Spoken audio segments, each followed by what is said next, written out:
Bulletin का आगाज़ करेंगे। सबसे पहले बात होगी बलूचिस्तान की, जहां सिक्योरिटी फोर्सेस ने नौशकी और पंजगोर में 2 बड़े दहशतगर्द हमलों को नाकाम बना दिया है। फोर्सेस से झड़पों में 13 दहशतगर्द जहन्नुम वासिल हुए हैं। फोर्सेस के एक अफसर समेत 7 जवान अर्ज़े पाक पर कुर्बान हो गए हैं। पाकिस्तान के दुश्मनों और भारत का गठजोड़ एक मरतबा फिर बेनकाब हो गया। फोर्सेस ने दुश्मन गैर मुल्की हैंडलर्स के साथ राब्तों का नेटवर्क भी तोड़ डाला। वज़ीर दाखिला बलूचिस्तान ज़िया लांगू कहते हैं कि पंजगूर और नोशकी हमलों में FC के 12 जवानों ने भी जाम शहादत नोश किया, जबकि 23 अफराद इसमें ज़ख्मी हुए हैं। सूबाई वज़ीर के मुताबिक 4 से 5 दहशतगर्द एक बाजार में चले गए हैं, जहां फोर्सेस के साथ लड़ाई जारी है। पाकिस्तान की तरक्की मुल्क दुश्मनों को खटकने लगी है। बलूचिस्तान में सिक्योरिटी फोर्सेस पर हमलों में बैरूनी हाथ मुलविस निकला। मुल्क दुश्मन बैरून मुल्क हैंडलर से राब्ते में थे। हलाक दहशतगर्दों का यूनिफॉर्म और जदीद असलहा अमरीकी साख्ता निकला। वज़ीर दाखिला शेख रशीद अहमद कहते हैं कि तहरीक तालिबान समेत दीगर कालादम तंजीमों से सख्ती से निपटना होगा। पाकिस्तान में दहशतगर्दी के लिए भारत फिर बेनकाब हो गया। वज़ीर दाखिला शेख रशीद कहते हैं कि TTP और दीगर कालादम तंजीमों से सख्ती से निपटना होगा। इन्फ्लुएंस एजेंट है और TTP के लोग हैं, ये सब लोग इस मुल्क में इंतशार फैलाना चाहते हैं, लेकिन इंशाल्लाह मुंह खाएंगे। हमारी मीटिंग्स भी होती हैं तालिबान से, अभी 4 दिन पहले भी हुई हैं। TTP जो है ये बाज नहीं आ रही और उनके कहे में नहीं आ रही और ये मस्ती कर रहे हैं, शरारत कर रहे हैं। जहाँ इनको मौका मिलता है ये ऑर्गेनाइज होकर हमले कर रहे हैं और इनसे निपटने के अलावा अब हमारे पास कोई चाराकार नहीं है। स्मगलिंग में भी हमने बहुत सारा असला पकड़ा है जो नेटिव की फोर्सेस वहाँ छोड़ दी है। इतनी बड़ी तादाद में ये असला जो इनके हाथ लगा है, तो इनसे तो अब सख्ती से निपटना होगा, TTP से भी और इस PNA से भी।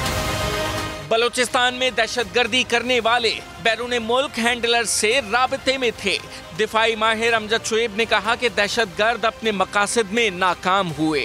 चाइना को एक मैसेज कि आपका सीट है गैर महफूज है। पाकिस्तान की अहलियत नहीं है कि वो मुकाबला कर सके दहशतगर्दों का। ये वो मैसेजेस थे जो देने की कोशिश की गई और वो अल्हम्दुलिल्लाह ये नाकाम हुई कोशिश। उसके साथ साथ उनके जो स्पॉन्सर्स हैं वो बेनकाब हुए। भारत की कॉल पकड़ी गई, रिकॉर्डेड कॉल्स हैं, वो इंटरनेशनल कम्युनिटी के सामने रखी जाएंगी। दिफाई तज्जियाकार मोइनुद्दीन हैदर ने भी वाजे किया कि अमन दुश्मनों के खिलाफ सख्त एक्शन लेना होगा। ताजिर के रूप में कोई डेवलपमेंट पर जो प्रोजेक्ट्स वहाँ चला रहे हैं, इंडियन बहुत से प्रोजेक्ट्स वहाँ बना रहे हैं अफगानिस्तान में, उस शक्ल में वहाँ मौजूद है। और ये जो बचे कुछ एलिमेंट्स हैं बलोच वालों के या दूसरे जो है अपना TTP के, उनको अभी भी वो टारगेट दे रहे होंगे, अभी भी पैसे की और सब चीज की सपोर्ट दे रहे होंगे। इनके ठिकाने जो पाकिस्तान में वो ढूंढने चाहिए अच्छी इंटेलिजेंस के थ्रू, उनको तबाह करके इनको खत्म करना चाहिए। पंजगोर और नोशकी में मारे जाने वाले दहशतगर्दों का यूनिफॉर्म और असलहा भी अमरीकी साख्ती निकला है। हमलावरों ने इम्पोर्टेड जूते भी पहन रखे थे। दहशतगर्दों का बैरून मुल्क राब्तों का नेटवर्क तोड़ना फोर्सेस की बड़ी कामयाबी है। वज़ीर आज़म इमरान खान ने बलूचिस्तान में दहशतगर्दों के हमले नाकाम बनाने पर सिक्योरिटी फोर्सेस को खराज तहसीन पेश किया है। वज़ीर आज़म इमरान खान ने ट्वीट में कहा कि हम अपनी बहादुर मुसल्लह अफवाज को सलाम पेश करते हैं, जिन्होंने पंजगुर और नोशकी में दहशतगर्द हमले नाकाम बनाए। पूरी कौम सिक्योरिटी फोर्सेस के साथ खड़ी है। जवान हमारे तहफ़्फ़ुज़ के लिए कुर्बानियाँ दे रहे हैं। दूसरी जानिब पाकिस्तान मुस्लिम लीग नून के सदर और कायदे हिज़्ब इख्तिलाफ शहबाज शरीफ ने भी दहशतगर्द हमले नाकाम बनाने पर सिक्योरिटी फोर्सेस को सलाम पेश किया। ट्विटर बयान में शहबाज शरीफ ने कहा, अवाम अर्ज़े वतन के दिफा, सलामती और अमन के लिए जानों के नजराने पेश करने वाले अपने बहादुर बेटों को सलाम पेश करते हैं। दहशतगर्दी के खात्मे के लिए कौम मुत्तहिद और यकसू है। और अब बात होगी वज़ीर आज़म के दौरे चीन की। इमरान खान 4 रोज़ा दौरे पर चीन पहुँच गए हैं। 2 तरफ़ा स्ट्रेटेजिक ताल्लुकात को नई बुलंदियों तक ले जाने के लिए पूरी तैयारी की गई है। वज़ीर आज़म चीनी क़यादत से CPEC की तकमील, इक़्तिसादी ताउन बढ़ाने, पाकिस्तान में चीनी सनतों के क़याम और अफ़गानिस्तान में अमन पर तबादला ख़याल करेंगे। वफ़ाक़ी वज़ीर पुरुम्मीद हैं कि दौरे के मुस्बत समरात आएंगे। इस्लामाबाद से देखिए अब्बास शब्बीर की रिपोर्ट।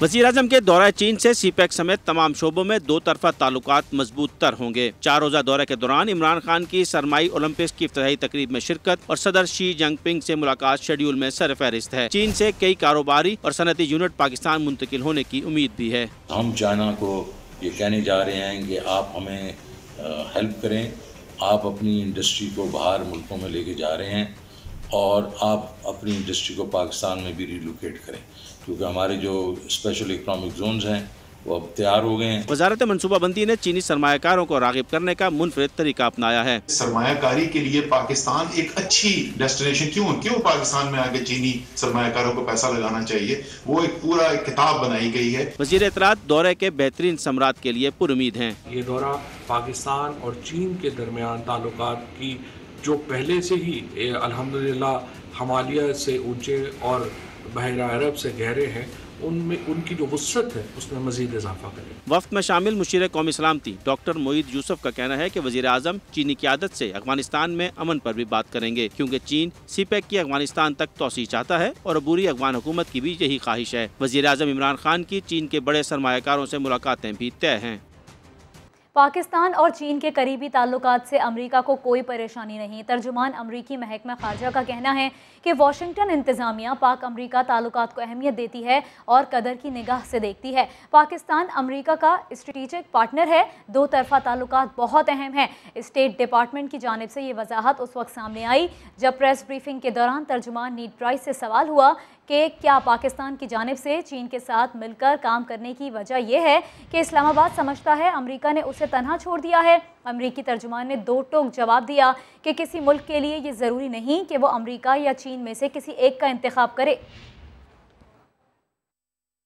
और अभी खबर ये है कि इस्लामाबाद हाई कोर्ट ने बड़ा फैसला दे दिया। करार दिया है कि ब्यूरोक्रेट्स, जजेस और पब्लिक ऑफिस होल्डर्स को प्लॉट्स अलॉट करने की स्कीम गैर आइनी और गैर कानूनी है। रियासत की ज़मीन अवाम के मफाद के लिए है, महज शराफिया के लिए नहीं है। आइन के तहत चलने वाले माशरे में अवामी मफाद के खिलाफ कोई पॉलिसी बनाने का तस्वुर भी नहीं किया जा सकता। अहम फैसले की मज़ीद तफसीलात सुहेल रशीद की रिपोर्ट में। इस्लामाबाद हाई कोर्ट ने सरकारी जमीन के इस्तेमाल के बुनियादी असूल वज़ा कर दिए कि रियासत की जमीन अवाम के लिए है, अशराफिया को मजीद अमीर बनाने के लिए नहीं। आला अदलिया के जजों और ब्यूरोक्रेट्स को 4 सेक्टर्स में अलाट किए गए प्लाट्स की स्कीम ही गैर आईनी और गैर कानूनी करार दे दी। अगस्त 2018 में हुई कुरानदाजी की शफाफियत पर भी सवाल उठा दिया। चीफ जस्टिस अदर मिनल्ला और जस्टिस मोहसिन अख्तर कियानी पर मुश्तमिल बेंच ने फैसले में करार दिया कि F12, G12, F14 और 15 की स्कीम वफाद आमा के खिलाफ है। हैरान कुन तौर पर प्लाट से मुस्तफीद होने वालों में कमसीन मुलाजमा पर तशद्दुद केस में सजा याफ्ता जज शामिल है, तो रिश्वत के इकरार पर बरतरफ होने वाला भी। हाउसिंग अथॉरिटी अक्सर केसेस में फरीक होती है। क्या जजों को ही प्लाट्स देकर बेनिफिशरी बना देना मुनासिब था? तहरीरी फैसले में मजीद कहा गया है कि पब्लिक ऑफिस होल्डर मफाद आमा के खिलाफ जाती फायदे की पॉलिसी नहीं बना सकते। ऐसा लगता है कि वजीर आजम और काबीना को अंधेरे में रखा गया। नजरसानी शुदा पॉलिसी में सहाफियों और वकला को निकाल देना भी काबिल गौर है। अदालत ने फैसले की कापी 2 हफ्तों के अंदर विफाकी काबीना और वजीर आजम के सामने रखने की हिदायत करते हुए ये तवक्को जाहिर की है कि हुकूमत रियासत की जमीन अवामी मफाद के लिए इस्तेमाल में लाने की पॉलिसी बनाएगी। कैमरामैन चंगेज चौधरी के साथ सुहेल रशीद, समा, इस्लामाबाद। लियारी में सीवरेज के मसाइल हल न होने पर जमात इस्लामी के रुकन सिंध असेंबली अब्दुल रशीद का अनोखा एहतजाज। एक्सीएन के साथ खुद को दफ्तर में बंद कर लिया। ये क्या मामला है, बात करते हैं। मोहम्मद अली हफीज हमारे साथ हैं। अली बताइए। जी बिल्कुल, लियारी का बेशतर इलाका जो है उधर सीवरेज का निजाम धर्म बरम है। हर गली महल्ले में पानी मौजूद है। लाखों मकीन जो है शदीद अजियत में मुब्तला है। ऐसे में MP हैं लियारी से अब्दुल रशीद, उन्होंने वाटर बोर्ड के दफ्तर में गए, एक्सीएन से बात की। एक्सीएन का कहना है कि वो अभी ये मसला हल नहीं कर सकते, तो अब एहतजाजन जो है MP अब्दुल रशीद ने खुद को जो है वाटर बोर्ड के दफ्तर में जो है वो बंद कर लिया, ताले लगा दिए हैं। कहा है, इनका कहना ये है कि जब तक ये मसला हल नहीं होगा, ना मैं इस कमरे से दफ्तर से बाहर जाऊंगा, ना वाटर बोर्ड का अमला जो है यहाँ से बाहर जाएगा।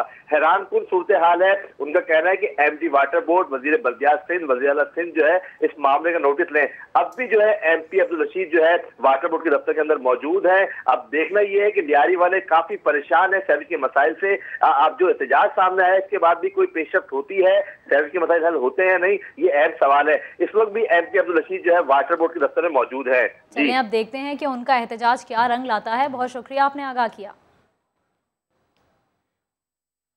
गवर्नर सिंध की हिदायत पर कराची की सनतों में गैर कानूनी गैस सक्शन पम्प्स के खिलाफ कार्रवाई शुरू कर दी गई है। तर्जुमान गवर्नर हाउस के मुताबिक लांडी इंडस्ट्रियल एरिया में 2 बड़ी टेक्सटाइल मिल्स के खिलाफ कार्रवाई की गई है।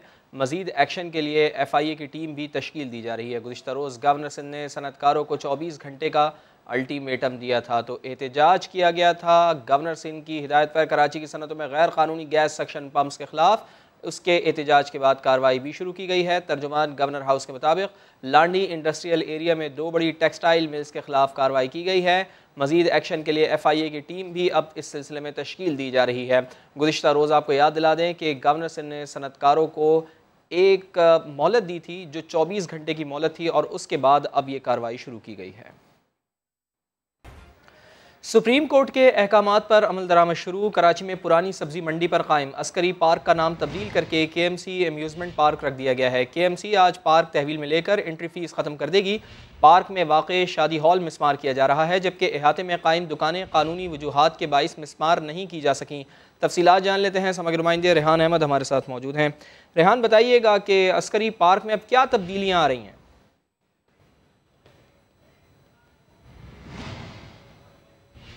फिल वक्त तो यहाँ पे कोई तब्दीली विजिबल चेंजेस हमें नज़र नहीं आ रहा और रिटायर्ड कर्नल आमिर वाहिद जो CEO हैं पार्क के, उनका कहना यह है कि जो दुकानें मौजूद हैं फिल वक्त उनके हवाले से कोई फ़ैसला नहीं हुआ है, तो वो अपनी जगह पे मौजूद हैं। पार्क का नाम जो है वो तब्दील करके अस्करी पार्क का जो बोर्ड था मेन गेट पे उसको हटा दिया गया है। KMC पार्क का बोर्ड लग गया है, लेकिन 5 फरवरी से यहाँ पे कश्मीर पार्क का बोर्ड लग जाएगा और फिर ये कश्मीर पार्क के नाम से ये पार्क जो है ये सर्वाइव करेगा।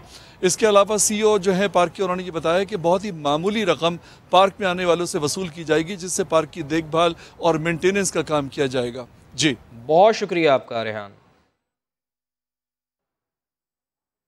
सिंध के बल्दियाती कानून के खिलाफ PSP का धरना 5वें रोज भी जारी है। सरबरा PSP मुस्तफ़ा कमाल ने कहा कि सुप्रीम कोर्ट ने जो फैसला दिया है वो तो फरियाद ही नहीं थी, ये फैसला दरअसल पाक सरजमीन पार्टी की दस्तावेज पर आया है। फैसला आया है, वो प्रेयर करने वालों ने, वो फरियाद करने वालों ने तो मांगा ही नहीं उस फैसले में। ये वाली बात, फैसला तो वो आया है जो पाक सरजमीन पार्टी का जो डॉक्यूमेंट है, जो कि इस फैसले के आने से बहुत पहले हमने लोगों को, आपके जरिए लोगों को दे दिया, पीपल्स पार्टी को दे दिया। फैसला तो उस पर आया है। कुछ लोग चंद घंटों के लिए धरना देकर बैठे, फिर खवातीन को पिटवा दिया, फिर जो है बेचारियों को छोड़कर माओ बहनों को भाग गए, अपनी पॉइंट स्कोरिंग कर ली, आज जाकर आराम से बैठे हैं। अब इसमें बहुत टाइम लगेगा। इसका निज़ाम बनना है, कोई इसका निज़ाम बनना है जिसकी वजह से हम यहाँ पर खड़े हैं। हमने फरियाद कर ली, बातें कर ली, नहीं कर रहे थे हम यहाँ, अब हमसे बात कर रहे हैं। अब इस निज़ाम को सुन भी रहे हैं, एग्री कर रहे हैं। हम कुछ उसूली मौक़िफ़ है जिसके ऊपर हमने अपना स्टांस ले रखा है। साथियों की जिद्दोजहद जारी है। MKM के रहनुमा वसीम अख्तर का कहना है कि मेयर के इख्तियारात ना होने की बुनियाद पर इस्तीफ़ा दे देता तो घर बैठा होता। समा के सवाल पर वसीम अख्तर ने कहा कि इस्तीफ़ा दे देता तो आज ये दबाव पड़ता और ना ही सुप्रीम कोर्ट से ये फैसला आता। साबिक़ मेयर कराची ने शेलिंग के दौरान कारकुनान को तन्हा छोड़कर जाने की भी तरदीद की। कहा कि वो कहीं नहीं गए थे और मौके पर ही मौजूद थे। जब आप मेयर थे, इख्तियारात नहीं थे, तो आपने रिज़ाइन क्यों नहीं किया? ये तो पुरानी बात हो गई है, तो टाइम भी ख़त्म हो गया ना। मतलब रिज़ाइन अगर मैं कर देता तो ये आज ये जो प्रेशर बिल्डअप हुआ और 140A के मुताबिक सुप्रीम कोर्ट का ऑर्डर आ गया, ये नहीं आता। फिर अगर मैं रिज़ाइन करके बैठ जाता तो वो जद्दोजहद और ये कुर्बानियाँ, हमारे साथी की आंख ज़ाया हुई, एक आदमी शहीद हो गया, तो ये नहीं होता फिर, और हम घर बैठे हुए होते रिज़ाइन करके। शेलिंग जब हो रही थी, कारकुनान और बाजियों को छोड़ के आप चले गए थे, इस पर क्या कहेंगे? नहीं, मैं तो नहीं गया था, मैं तो वहीं था। ये अब वो हैं कुछ लोगों के जहन ऐसे, मगर मैं तो वहीं था। भारत में हिंदुत्व की पैरोकार मोदी सरकार ने मुसलमानों की ज़िंदगी अजीरन कर दी है। इंतहा पसंद पॉलिसियों ने तालीमी इदारों में भी नफरत की आग लगा दी है। भारतीय रियासत कर्नाटक के सरकारी कॉलेज में प्रिंसिपल ने स्कार्फ पहनकर आने वाली तालिबात को दाखिले से रोक दिया। कॉलेज प्रिंसिपल ने कहा कि अगर लड़कियां क्लास में स्कार्फ पहनना चाहती हैं तो वो कॉलेज ना आएं। तालिबात ने सवाल उठाया कि वो तो काफ़ी अरसे से हिजाब करती आ रही हैं, अचानक पाबंदियां क्यों लगाई जा रही हैं, उन्हें इजाज़त दी जाए, लेकिन प्रिंसिपल ना माना।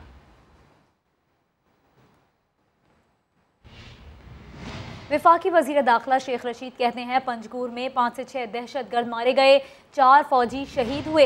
बलूचिस्तान में कलअदम TTP और BLA एक दूसरे के साथ ताउन करते हैं। मुज़ाकरात के दरवाजे बंद नहीं हैं, लेकिन कलअदम TTP के मुतालबात नहीं माने जा सकते। पाकिस्तान के आइन और झंडे के नीचे आने वालों से ही बात हो सकती है। दहशतगर्दी कार्रवाइयाँ कौन है इसके पीछे, कौन इनको सपोर्ट कर रहे हैं? ऑफ कोर्स मुल्क दुश्मन ताकतें हैं, इंडिया है, और वो लोग हैं जो पाकिस्तान को स्टेबल नहीं देखना चाहते, इस्तेहकाम नहीं देखना चाहते, खास तौर पर बलूचिस्तान में। और BNA और TTP ये ऑलमोस्ट एक दूसरे के साथ तावन करते हैं। क्यों तातुल का शिकार है मुज़ाकरात तहरीक तालिबान के साथ? उनके मुतालबात ऐसे हैं जो माने नहीं जा सकते। हमारे दरवाजे बंद नहीं, लेकिन जो आदमी पाकिस्तान के आइन, कानून और झंडे तले आए उससे तो बात हो सकती है। जो पाकिस्तान में मुल्क दुश्मनी के मुतालबे करे तो उससे बात तो नहीं हो सकती। क्या नवाज शरीफ की वापसी के दरवाजे अभी भी खुले हैं या नवाज शरीफ वापस नहीं आएंगे? पता नहीं वो किस वक्त आएंगे, किस तरह आएंगे, अल्लाह को पता है। लेकिन ये इस मुल्क की बदनसीबी है कि इस मुल्क का लीडर जो 3-4 दफा वजीर आजम रहा और इस मुल्क से फरार होना अपने लिए एजाज समझता और फरारी के जो है वो बहाने ढूंढ रहा हो, तो ये लीडर होते हैं। ये तो बुज़दिलों की अमाजगाह लीडर तो बहादुर होते हैं। शहबाज शरीफ मंजर आम पर नजर नहीं आ रहे। मालूम नहीं अंदर के इनकी क्या मामलात हैं। वहां भी 2 ग्रुप हैं, एक हमजा का और शहबाज का और एक मरियम का और नवाज का। मुझे नहीं पता। शेख साहब क्या समझते हैं कि पीपल्स पार्टी का लॉन्ग मार्च हो रहा है 27 फरवरी को, कितना इफेक्टिव होगा? हुकूमत को खतरा है? दोनों लॉन्ग मार्च नाकाम होंगे। आप मेरी आज की बात याद रख लीजिएगा। सिंध की सबसे बड़ी यूनिवर्सिटी में गुज़िश्ता 3 दिनों से तालीमी सरगर्मियाँ मुअत्तल हैं। सेक्रेटरी यूनिवर्सिटीज़ एंड बोर्ड के रवैये के खिलाफ असातिज़ा काम छोड़ हड़ताल पर हैं, जिसकी वजह से इम्तिहान नहीं हो रहे हैं और तलबा काफ़ी परेशानी से दो चार हैं। मामला क्या है, रिपोर्ट करेंगे मुदस्सिर नज़ीर।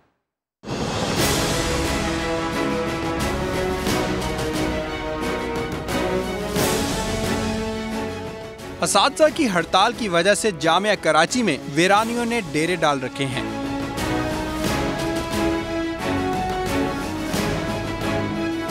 कराची यूनिवर्सिटी जहां कोरोना की वजह से मुतासिर होने वाली तालीमी सरगर्मियां अल्लाह अल्लाह करके बहाल हुई थी, वो अब असातिज़ा और सेक्रेटरी यूनिवर्सिटी इन बोर्ड्स के झगड़े की वजह से दोबारा मुतासिर हो रही हैं। असातिज़ा का मौक़िफ़ है कि इनकी तवील अरसे से तरक्कियां नहीं हुई थी और जब इस मामले पर सिलेक्शन बोर्ड का इजलास बुलाया गया तो सेक्रेटरी यूनिवर्सिटीज इन बोर्ड्स मुरीद राहिमों ने इसे बगैर किसी कार्रवाई के खत्म कर दिया। इसके अंदर सेक्रेटरी यूनिवर्सिटी एंड बोर्ड ने अपने इख्तियारात का नाजायज़ फ़ायदा उठाते हुए हमारे होने वाले सिलेक्शन बोर्ड को नल एंड वॉइड किया।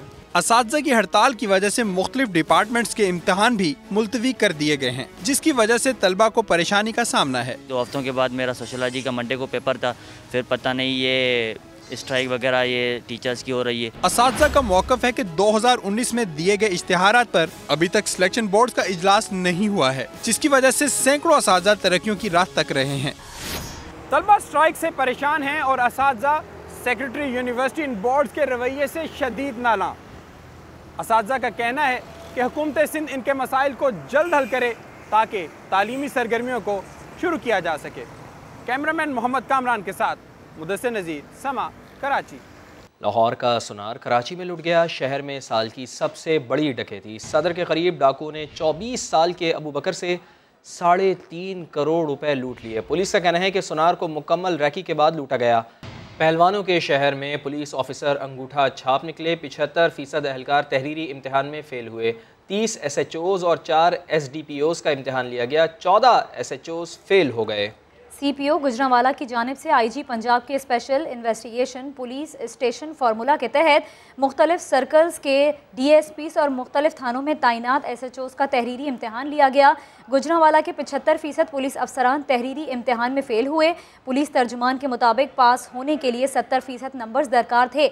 इम्तिहान पास करने वाले ही DSPs और SHOs ओहदों पर तैनात रहेंगे। 2 नायाब लेपर्ड बिल्लियाँ कराची में बेचने की कोशिश नाकाम बना दी गई है। इस गैर कानूनी व्यापार में मुलविस कराची चिड़ियाघर का एहलकार भी रंगे हाथों धर लिया गया है। Islamabad wild life management board की हिदायत पर महकमे जंगली हयात सिंध ने कार्रवाई करके बिल्लियाँ ढूंढ निकाली। धंधे की निशानदेही समा ने की थी। इस्लामाबाद से आबिद अली की रिपोर्ट। समा ने आवाज उठाई और कराची में गैर कानूनी तौर पर फरोख्त होने वाली 2 लेपर्ड बिल्लियों को मिल गई रिहाई। Islamabad wild life management board ने दोनों बिल्लियों को गोद लेने की पेशकश कर दी। वाइल्ड लाइफ डिपार्टमेंट ने नायाब बिल्लियां ऑनलाइन बेचने वालों का खोज लगाया। कराची चिड़ियाघर का एहलकार इस गैर कानूनी धंधे में मुलव्वस निकला। बाजियाब बिल्लियों को कल शब इस्लामाबाद पहुँचाया जाएगा। 10 दिन के लिए इसको क्वारंटाइन किया जाएगा, इसलिए कि अगर कोई उनमें बीमारी या कोई इस तरह के कोई इश्यूज हैं उसको देखा जाएगा ताकि जो दूसरे जो जानवर हैं उनको कोई नुकसान ना पहुंच सके। लेपर्ड्स बिलिया मार्गला नेशनल पार्क के जंगल में भी पाई जाती हैं और यहाँ की मुकामी हैं। करंटीना का अरसा गुजार कर लेपर्ड कैट्स को इस जंगल में छोड़ा जाएगा। कैमरा टीम के साथ आबिद अली, समा, इस्लामाबाद। और अब बात करते हैं पाकिस्तान सुपर लीग की, जिसमें 12 साल से कम उम्र बच्चों को मैच देखने की इजाज़त देने के लिए पीसीबी ने एक बार फिर एनसीओसी से रब्ता कर लिया। पीसीबी पूरी उम्मीद है कि लाहौर में बच्चे स्टेडियम में मैच देख सकेंगे। इस पर बात करते हैं, समग्र नुमाइंदे कादिर ख्वाजा हमारे साथ मौजूद हैं। कादिर, अगर ये अप्रूव हो जाती है चीज़ तो बच्चों की तो फिर मौजें हो जाएंगी, ईद हो जाएगी उनके लिए। तो बिल्कुल, पाकिस्तान क्रिकेट बोर्ड के चेयरमैन रमीज राजा इजाजत दिलवाने के लिए खुसूसी तौर पर दिलचस्पी ले रहे हैं और कराची में पीएसएल के पहले मरहले में 12 साल से कम बच्चों को जो है वो इजाजत नहीं दी गई थी और पीसीबी पर उम्मीद है कि लाहौर में 12 साल से कम उम्र के बच्चों को इजाजत मिल जाएगी। और एनसीओसी ने लाहौर के मरहले के लिए तमाशाइयों की तादाद का ऐलान भी करना है, जबकि कराची में 25% तमाशाई को स्टेडियम आने की इजाजत है। और इसी के साथ साथ 12 साल से कम उम्र बच्चों को इजाजत न होने की वजह से पीसीबी को दबाव का भी सामना है और 12 साल से कम उम्र बच्चों को इजाजत न होने के बायस कराची में फैमिली स्टेडियम कम आ रही हैं। और पाकिस्तान क्रिकेट बोर्ड के तर्जुमान कहना है कि 12 साल से कम उम्र बच्चों को इजाजत मिलने से तमाशाइयों की तादाद में भी इजाफा होगा और पीएसएल को 4 चांद भी लग जाएंगे। जी बहुत शुक्रिया आपका। एक ब्रेक के बाद हाजिर होंगे हेडलाइंस के साथ। आप देखते रहिए समा।